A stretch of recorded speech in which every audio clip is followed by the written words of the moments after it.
스승의 그림자는 밟지도 않는다라는 그런 말이 있습니다. 그만큼 스승의 권위를 존중했던 때가 있었죠. 그런데 요즘엔 그 말의 버전이 바뀌었다고 해요. 스승의 그림자는 밟지 않고 스승을 밟는다. 좀 마음이 아픈 말인데요. 이런 자조적인 말을 한다고 합니다. 권위자의 권위가 존중되지 않는 그런 시대를 우리는 살아가고 있습니다. 자신에게 따끔하게 말해주는 그런 사람을 그냥 쉽게 내 마음에 들지 않기 때문에, 내가 불편하기 때문에 그냥 꼰대라고 부르는 그러한 시대입니다. 권위에 대해서 반역하는 것이, 저항하는 것이 쿨하게 보여지는 그러한 시대이죠.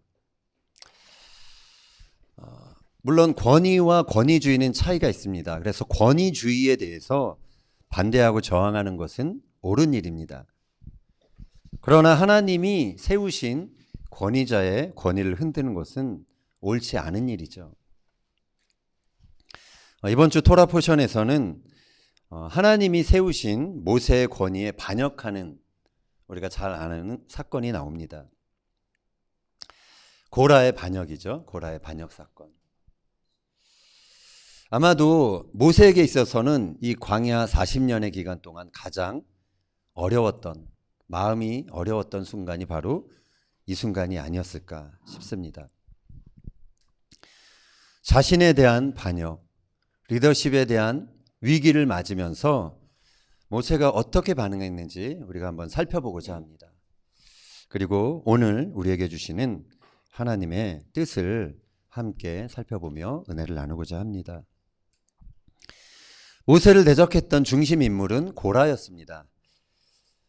그는 레위의 증손 고핫의 손자 이스할의 아들이라 이렇게 소개가 되어 있습니다. 여러분 자세히 보셨는지 모르겠지만 모세와 아론과는 이 고핫이 사촌지간이었어요. 자, 이 고라가 언제부터 이 모세와 아론에 대해서 불만을 가졌을까요? 출애굽한 지 2년 뒤에 이제 인구조사하고 나서 인구조사할 때 그 단서를 우리가 찾아볼 수 있습니다. 인구조사를 마치고 나서 모세가 이제 각 지파 종족들을 대표하는 지휘관들을 임명을 합니다. 한번 그 장면을 같이 읽겠습니다. 민수기 3장 30절. 우시엘의 아들 엘리사바는 고핫 사람의 종족과 조상의 가문의 지휘관이 될 것이며. 자, 여기서 고핫 종족의 지휘관으로 엘리사반을 모세가 임명을 합니다. 자, 여기서 고핫의 족보를 한번 좀 살펴볼게요. 한번 사진 보여주시면, 고핫이라는 사람에게는 4명의 아들이 있었어요. 아므람, 이스할, 헤브론, 우시엘. 첫째 아므람의 아들들은 우리가 잘 아는 아론과 모세죠. 아론은 대제사장의 직분을 맡습니다. 그리고 모세는 온 이스라엘 백성들을 지도하는 지도자가 됩니다. 자, 그리고 둘째 아들 이스할의 자손이 바로 고라입니다. 장남이 고라인데요. 그런데 이 고핫 자손을 대표하는 대표 지휘관으로 막내 아들인 우시엘, 고핫의 막내 아들 우시엘의 아들 엘리사반을 지휘관으로 임명한 것입니다. 사실 서열상으로 보자면 고라가 임명돼야지 좀 뭔가 그림에 맞는 그런 상황이었습니다. 그런데 모세가 엘리사반을 지휘관으로 세운 것이죠. 고라 입장에서는 분명 아주 불만스러운 그러한 결정이었음에 분명합니다. 지난 토라 포션에서 우리는 정탐 사건을 살펴봤죠. 그 결과 하나님께서 이 백성들을 향해서 말씀하셨죠. 이제 이 광야에서 40년을 더 너희가 보내게 될 것이다. 그리고 지금 이 세대는 가나안 땅을 밟지 못할 것이다. 그런 하나님의 선포를 듣게 됩니다. 어찌되었건 모세는 지금 고라가 반역하는 그 순간까지 이스라엘 백성들을 가나안 땅으로 인도하지 못했습니다.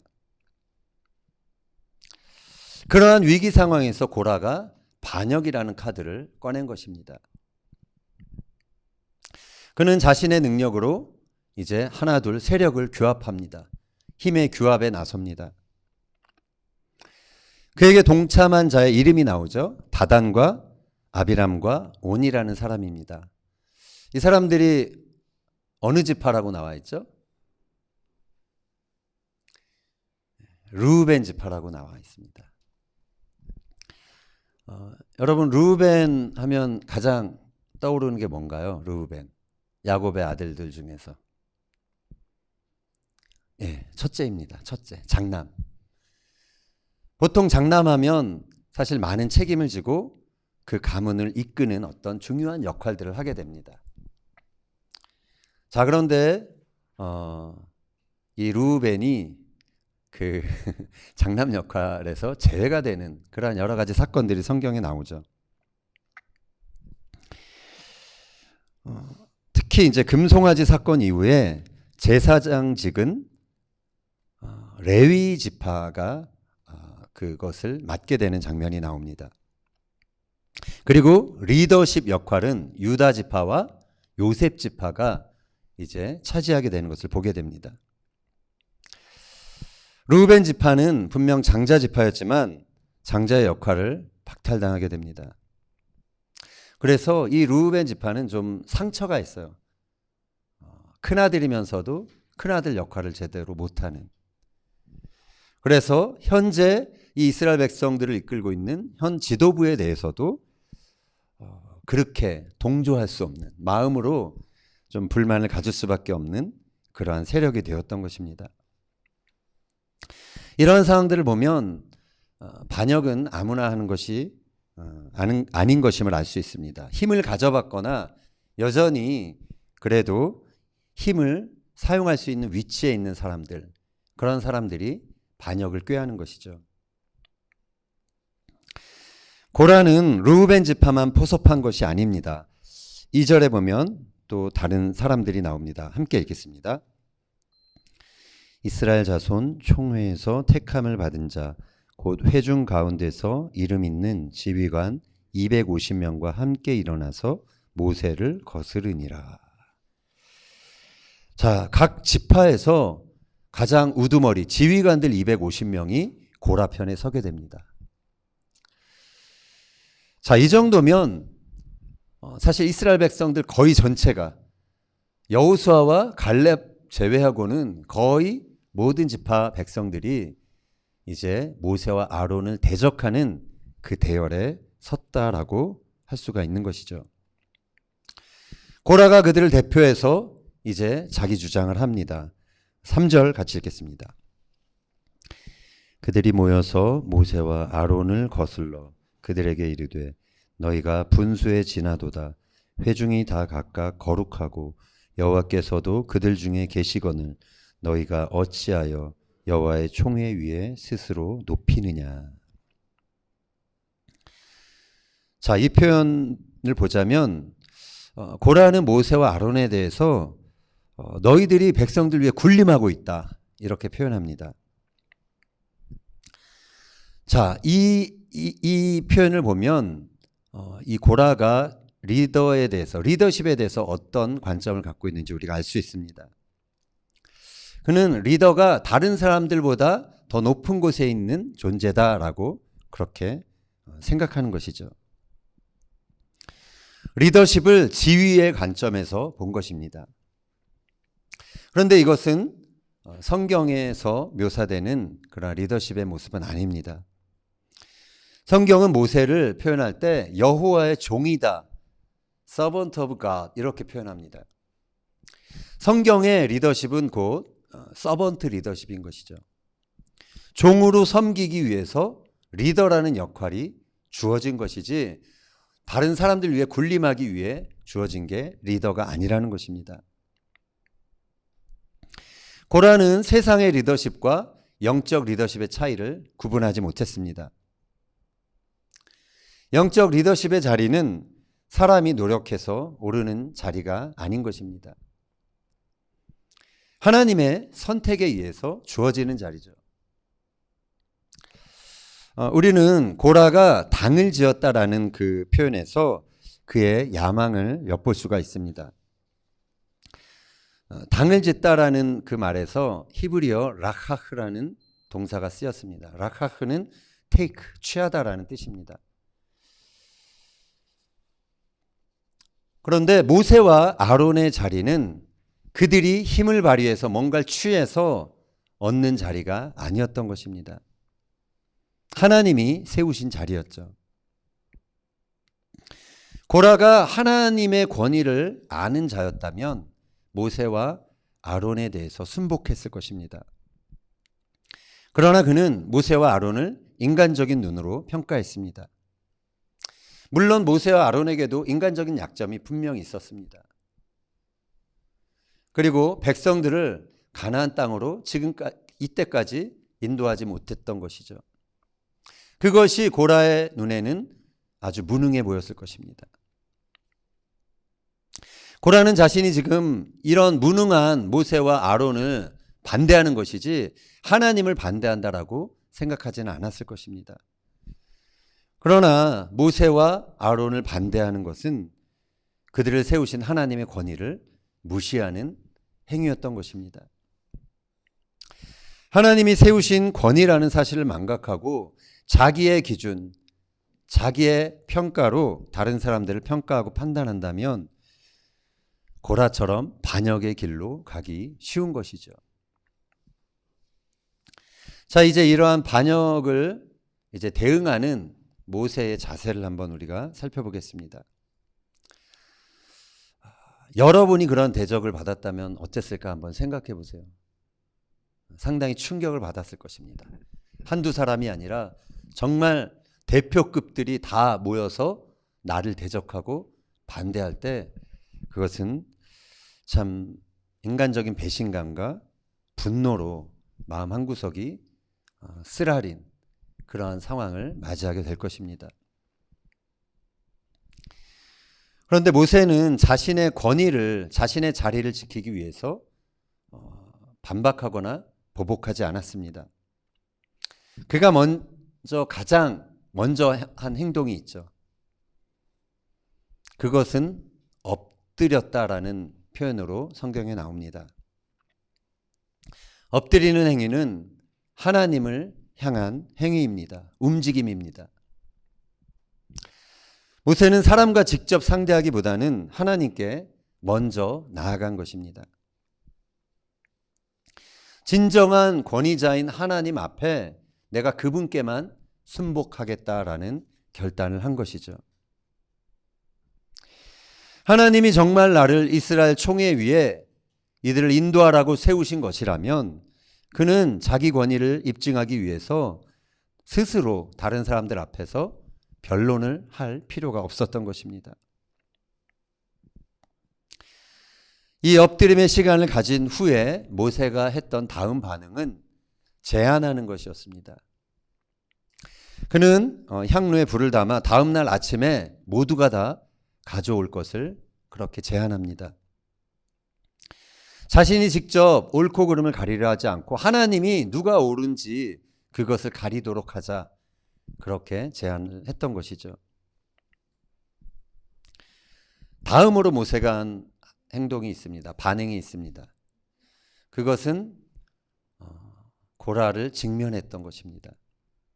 우리 한번 16장 7절 이하 같이 읽겠습니다.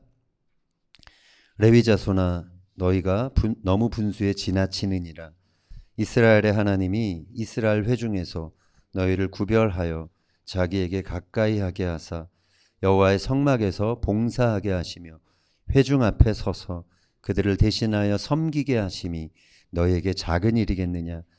하나님이 너와 내 모든 형제 레위 자손으로 너와 함께 가까이 오게 하셨거늘 너희가 오히려 제사장의 직분을 구하느냐. 이를 위하여 너와 너의 무리가 다 모여서 여호와를 거스르는도다. 아론이 어떠한 사람이기에 너희가 그를 원망하느냐. 자, 직면은 단순히 어떤 사람들을 비판하기 위해 하는 말이 아닙니다. 다른 사람을 사랑하는 마음이 있을 때 할 수 있는 말이 직면입니다. 다른 사람이 틀린 길로 가고 계속해서 어그러진 길로 갈 때 그냥 그 사람을 내버려 둔다는 것은 그 사람을 향한 애정이 없다라는 말이죠. 모세는 그들의 반역이 분수의 지나친 행위다라고 그렇게 말합니다. 그리고 너희들의 반역은 지금의 직분에 감사하지 못해서 나온 것이다. 그리고 대제사장 자리를 넘보는 탐욕이다라고 그들을 직면합니다. 이 모든 것이 여호와를 거스리는 행위다라고 모세는 직언을 해주고 있는 것입니다. 이어서 모세는 르우벤 자손이었던 그 다단과 아비람을 부르러 사람을 보냅니다. 그런데 다단과 아비람이 거절하죠. 그러면서 이런 말을 전합니다.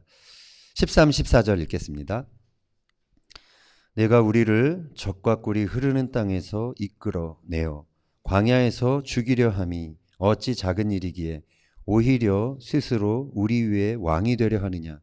이뿐 아니라 내가 우리를 젖과 꿀이 흐르는 땅으로 인도하여 드리지도 아니하고 밭도 포도원도 우리에게 기업으로 주지 아니하니 내가 이 사람들의 눈을 빼려느냐. 우리는 올라가지 아니하겠노라. 자, 마지막에 보면 네가 이 사람들의 눈을 빼려느냐. 우리는 올라가지 않겠다. 이런 말을 합니다. 사람들의 눈을 빼려느냐, 이 표현은 속이지 말라. 우리가 더 잘 본다라는 그런 이야기입니다.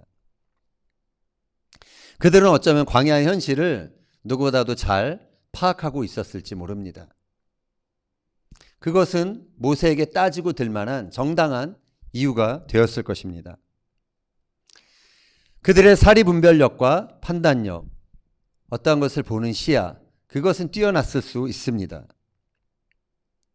그러나 그들은 광야라는 현실을 믿음의 눈으로 바라보지 못했습니다.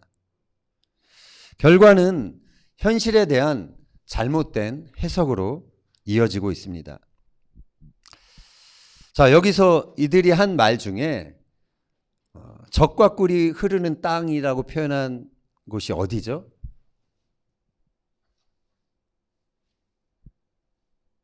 가나안 땅이 아닙니다. 애굽 땅을 젖과 꿀이 흐르는 땅이다라고 지금 이들은 묘사하고 있습니다. 그들이 노예로 고통을 받았던, 그래서 신음했던 그곳을 젖과 꿀이 흐르는 땅이었다라고 그렇게 묘사하고 있는 것입니다. 모세와 아론에 대해서는 자신들을 애굽에서 이끌어내어 광야에서 죽이려 하는 그런 지도자로 묘사하고 있습니다. 현실에 대한 잘못된 해석으로 이들은 지금 현재를 파악하고 있는 것입니다. 모세와 아론이 광야의 힘든 현실을 몰랐을까요? 그들이야말로 할 말이 많았을 것입니다. 따질 만한 이유가 많았을 것입니다. 그러나 가나안을 향해 가는 길에 이 광야를 통과하는 것이 하나님의 뜻이었기에 그들은 다른 어떠한 이의를 제기하지 않고 그 하나님의 뜻에 순복했던 것입니다.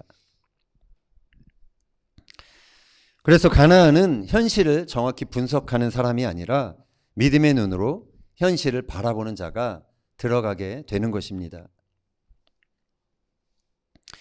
이제 모세와 아론 그리고 고라와 250명의 지도자들은 모두 향로를 들고 회막문 앞에 이제 모이게 되었습니다. 그 순간까지도 모세는 반역한 사람들을 자기 스스로 자기 힘으로 심판하려는 그러한 마음이 조금도 없었습니다. 민수기 16장 28절 읽겠습니다. 모세가 이르되 여호와께서 나를 보내사 이 모든 일을 행하게 하신 것이요 나의 임의로 함이 아닌 줄을 이 일로 말미암아 알리라. 자, 모세는 자기 권위를 임의로 사용하지 않았습니다. 자신을 거역하여 일어난 이 무리들을 스스로 심판할 의도가 조금도 없었던 것입니다. 그는 하나님이 이 모든 것을 판단하시도록, 이 모든 것에 대한 조치를 하시도록 하나님의 판단에 모든 것을 내어 맡긴 것입니다. 모든 배역에 반역하는 그 기원을 보면 그 기원이 어디서부터 나올까요? 그것은 영적인 것입니다. 사단에게서 나옵니다. 사탄은 자기 지위에 만족하지 않았죠. 그래서 하나님을 반역한 천사입니다. 그는 하나님 보좌 위에 자기 보좌를 세우기 위해서 반역했던 것이죠. 그래서 하나님의 대적이 됩니다. 그는 자신만이 아니라 지금도 이 순간도 자기를 따르는 그러한 사람들을 통해서 이 세대에 하나님을 대적하는 문화를 그렇게 일으키기 원하고 있는 것입니다. 에베소서 2장 2절 말씀 같이 한번 읽겠습니다. 그때에 너희는 그 가운데서 행하여 이 세상 풍조를 따르고 공중의 권세 잡은 자를 따랐으니 곧 지금 불순종의 아들들 가운데서 역사하는 영이라. 자, 불순종의 아들들 가운데서 역사하는 영이 있다라는 것이죠. 사단입니다. 따라서 모든 반역과 불순종의 배후에는 사단의 영이 작용하고 있는 것입니다. 사탄은 하나님이 세우신 권위를 흔듭니다. 그리고 하나님의 나라의 역사가 진행되는 것을 방해하려 하죠. 사단은 하나님께서 세우신 특별히 가정에 세우신 부모의 권위를 흔들고 불순종하게 만듭니다. 하나님께서 이 세상 가운데 세우신 교회의 권위를 흔들고 성경의 기준이 지금 시대에 맞지 않는다라고 그런 말을 하며 그것을 폐하려고 합니다. 하나님께서는 당신의 백성들을 가나안까지 인도하시는 그 여정을 멈추실 수 없었습니다. 그래서 이 광야 한복판에서 배역하는 이 배역의 영을 심판하셔야 했습니다. 결국 땅이 열리고 고라와 그 일행들이 그 땅으로 이제 꺼져 들어가게 되죠. 그 땅에 삼켜집니다. 그들의 배역이 음부의 문을 연 것입니다. 분향했던 250명도 여호와께로부터 불이 나와서 불에 살라져 죽게 됩니다. 다음날 온 회중이 다시 모세와 아론 앞으로 이제 나옵니다. 그리고 모세와 아론을 원망합니다. 당신들 때문에 여호와의 백성들이 지금 죽었다라고 원망하는 것이죠. 하나님께서는 이렇게 불순종하고 원망하는 이 백성들도 심판하시겠다라고 말씀하십니다. 이에 모세가 다시 하나님 앞에 엎드리죠. 그리고 회중을 위한 중보자로 나섭니다. 근데 이미 연병이 시작이 되어서 백성들이 죽습니다. 14,700명이 죽었다라고 기록하고 있습니다. 많이 죽었죠. 모세는 급히 아론에게 이제 지시합니다. 백성들을 위해서 당신이 속죄하십시오. 그래서 아론이 죽은 자와 산 자 사이에 서게 되면서 이제 하나님의 심판이 그치게 됩니다. 자, 우리는 이 고라의 사건을 통해서 무엇을 배워야 할까요? 먼저 권위자가 되려면 하나님이 세우신 대표 권위에 순복해야 한다라는 것입니다. 예수님께서도 철저히 권위에 순종하는 자로 이 세상에서 그의 공생의 사명을 감당했던 것을 보게 됩니다. 히브리서 5장 8절 9절 읽겠습니다. 그가 아들이시면서도 받으신 고난으로 순종함을 배워서 온전하게 되셨은즉 자기에게 순종하는 모든 자에게 영원한 구원의 근원이 되시고. 예수님은 자신의 뜻, 자신의 권위 이것을 주장하지 않으셨죠. 철저히 자신을 세우신 대표 권위자 하나님 그분의 뜻에 순종했습니다. 그가 하나님의 뜻을 따르는 팔로워가 될 수 있었기 때문에 예수님은 때가 되어 하나님을 대신한 리더의 역할, 구원의 근원이 되실 수 있었다라고 성경은 표현하고 있는 것입니다. 그래서 팔로워가 될 수 없는 사람들은 리더가 될 수 없는 것이죠. 그것이 하나님이 정하신 원리입니다. 우리가 부모님께 왜 순종해야 합니까? 그것은 부모님이 하나님께서 세우신 대표 권위이기 때문에 그렇습니다. 우리 집의 대표 권위자이기 때문에 그렇습니다. 그래서 바울이 이렇게 말하고 있죠. 에베소서 6장 1절 3절. 우리 자녀된 사람들이 더 크게, 전부가 누군가의 자녀죠. 크게 한번 읽겠습니다. 시작. 자녀들아 주 안에서 너희 부모에게 순종하라. 이것이 옳으니라. 내 아버지와 어머니를 공경하라. 이것은 약속이 있는 첫 계명이니 이로써 내가 잘되고 땅에서 장수하리라. 자, 우리가 잘되길 원한다면, 그리고 땅에서 장수하길 원한다면 부모님께 순종하라는 권면을 바울이 하고 있는 것입니다. 부모님의 뜻을 잘 따르는 부모님의 팔로워가 될 때 우리가 나중에 커서 하준이, 예준이도 이제 장가 가잖아요. 결혼하잖아요. 그럼 또 아이들 낳겠죠. 그 아이들도 부모인 나의 말을 잘 따르는 팔로워가 된다는 거예요. 우리가 사회 여러 공동체에 우리는 속해 있습니다. 가장 매일 많은 시간들을 드리는 것은 직장이죠. 직장에서도 우리 그 직장을 대표하는 대표 권위가 있을 것입니다. 내 위에 있는 대표 권위자가 있을 것입니다. 근데 우리가 다 그분들이 마음에 들어서 우리가 일하는 그런 경우는 그렇게 쉽지 않죠. 그분들이 일하는 방식과 지시사항이 이해가 안 될 때가 많이 있을 것입니다. 나의 마음에 들지 않을 수도 있을 것입니다.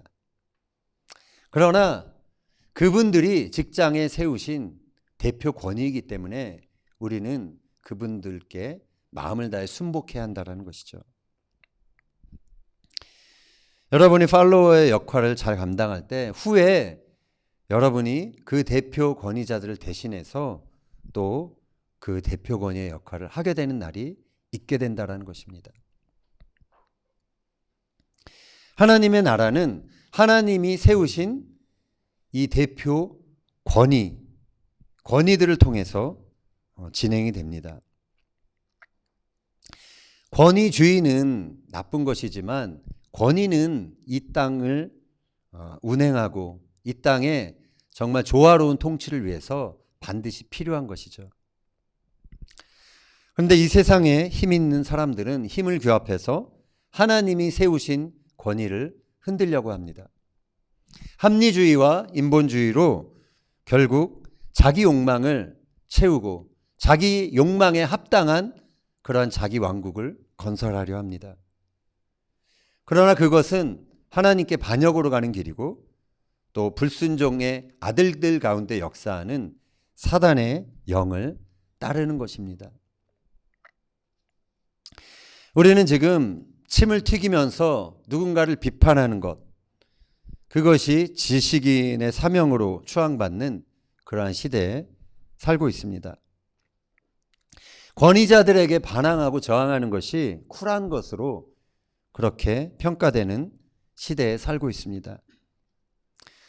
지금 세대는 자기 기호에, 자기 입맛에 맞는 그러한 권위자가 나타날 때까지는 아무에게도 순종하지 않고 그냥 삐딱하게 사는 것, 그것을 자랑하는 세대입니다. 그러나 하나님의 백성인 우리는 오직 하나님 앞에 엎드림으로 하나님의 권위가 어디에 있는지 알아야 하는 것입니다. 그리고 우리는 우리의 삶 가운데 세우신 하나님의 그 권위에 하나님이 세우신 대표 권위자가 누구인지 우리는 확인하고 파악해야 하는 것입니다. 하나님은 인간적인 권위에 가까이 있는 사람들이 아니라 하나님의 권위에 가까이 있는 사람들을 결국 세워서 이 땅 가운데 하나님의 역사를 진행하시는 것입니다. 하나님이 세우신 대표 권위에 왜 순복해야 하는가? 그 대표 권위의 인도를 받아야 하나님이 예비하신 곳, 그 가나안에 우리가 이를 수 있기 때문입니다. 권위에 순복하는 사람은 결국 하나님이 예비하신 그 가나안에 이르는 길을 끝까지 믿음으로 걷는 자입니다. 바라기는 하나님의 보좌 앞에 나아가 그분 앞에 엎드림으로 하나님의 권위를 만질 수 있는 저와 여러분이 되길 바랍니다. 그래서 저와 여러분의 삶을 통해서 하나님의 권위가 이 세상 가운데 더욱 드러나는 삶이 되기를 예수님의 이름으로 축원합니다. 아멘.